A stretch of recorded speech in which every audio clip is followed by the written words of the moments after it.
গত বুধবার কুষ্টিয়ার কুমারখালী থেকে ছেড়ে আসা অর্ধশত যাত্রীবাহী বাস রাজবাড়ীর যে দৌলতদিয়া ফেরিঘাট, সেই ঘাট থেকে কিন্তু পদ্মায় ডুবে যায়। ওই ঘটনায় দীর্ঘ 7 ঘন্টা পর BIWT এর যে উদ্ধারকারী জাহাজ হামজা পদ্মা তলদেশ থেকে বাসটি টেনে তোলেন। এই দীর্ঘ 7 ঘন্টায় রাজবাড়ীর 18 জন সহ দেশের বিভিন্ন স্থানের 26 জনের মরদেহ কিন্তু উদ্ধার করে ওই উদ্ধারকারী জাহাজ হামজা। এবং ওই উদ্ধার তৎপরতায় ছিলেন ফায়ার সার্ভিসের সদস্যরা, নৌবাহিনী, কোস্টগার্ডের সদস্যরা। এই 26 জনের মরদেহর ঘটনায় সারা দেশেই কিন্তু একটি তোলপাড় সৃষ্টি হয়। এবং কেন এই দুর্ঘটনা, সেই কারণ অনুসন্ধানে রাজবাড়ী যিনি জেলা প্রশাসক সুলতান আক্তার, তিনি একটি তদন্ত কমিটি গঠন করেন।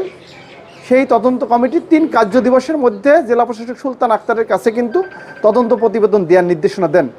ওই তদন্ত কমিটির প্রধান হুসেন মেয়ে তিনি একটি তদন্ত প্রতিবেদন দেন, যিনি তদন্ত কমিটির আহ্বায়ক ছিলেন। এই কমিটিতে সদস্য সচিব হিসেবে ছিলেন গোয়ালন্দ উপজেলার নির্বাহী কর্মকর্তা, এছাড়া অতিরিক্ত পুলিশ সুপার, BRTA কর্মকর্তা এবং BIWTCর আরেকজন কর্মকর্তা। এই মোট 5 সদস্য বিশিষ্ট একটি তদন্ত কমিটি হয়।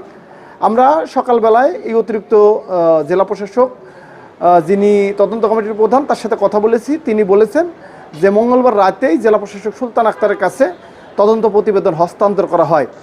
তিনি আসলে বিস্তারিত আমাদের বলেননি যে কেন আসলে এই দুর্ঘটনার কারণ। তিনি বলেছেন যে 5 থেকে 6 পৃষ্ঠার তদন্ত প্রতিবেদন, কেন দুর্ঘটনা ঘটেছে এবং এই দুর্ঘটনা আগামীতে যেন দুর্ঘটনা না ঘটে, সেই দুর্ঘটনা রোধে কি কি পরিকল্পনা বা সুপারিশ, সেটি তিনি ওই তদন্ত প্রতিবেদনে উল্লেখ করেছেন। এই তদন্ত প্রতিবেদন জেলা প্রশাসক পেয়েছেন কিনা তার সাথেও আমরা কথা বলেছি। তিনি বলেছেন যে আসলে এটি নিয়ে আসলে তিনি গণমাধ্যমের সাথে কথা বলবেন না। এই তদন্ত প্রতিবেদনটি তিনি মন্ত্রিপরিষদ বিভাগ সহ নৌপরিবহন মন্ত্রণালয়ে প্রেরণ করবেন। এই যে তদন্ত প্রতিবেদন, এই তদন্ত প্রতিবেদন সম্পর্কে যিনি তদন্ত কমিটির প্রধান ছিলেন অতিরিক্ত জেলা প্রশাসক হুসেন মেয়ে, তার সাথে আমরা কথা বলেছি। তিনি বলেছেন যে এখানে যান্ত্রিক ত্রুটির একটি বিষয় তিনি উল্লেখ করেছেন, এছাড়া ফেরিঘাটের কিছু সংস্কারের বিষয় আসলে উল্লেখ করেছেন। এর বেশি আসলে তিনি কিছু জানাতে পারেনি। তবে আমরা এই যে দুর্ঘটনা, এই দুর্ঘটনার পরে দৌলতদিয়া ফেরিঘাটে আমরা বেশ কয়েকবার গিয়েছি।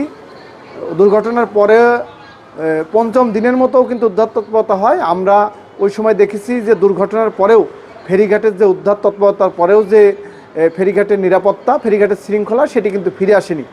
এই তদন্ত প্রতিবেদনের এখান থেকে যে সুপারিশগুলো ঢাকায় যাবে, সেখান থেকে আসলে কি ব্যবস্থা নেয় সেটির জন্য কিন্তু আমাদের অপেক্ষা করতে হবে। তো এই ছিল জেলা প্রশাসক কার্যালয় থেকে আমার কাছে সবশেষ।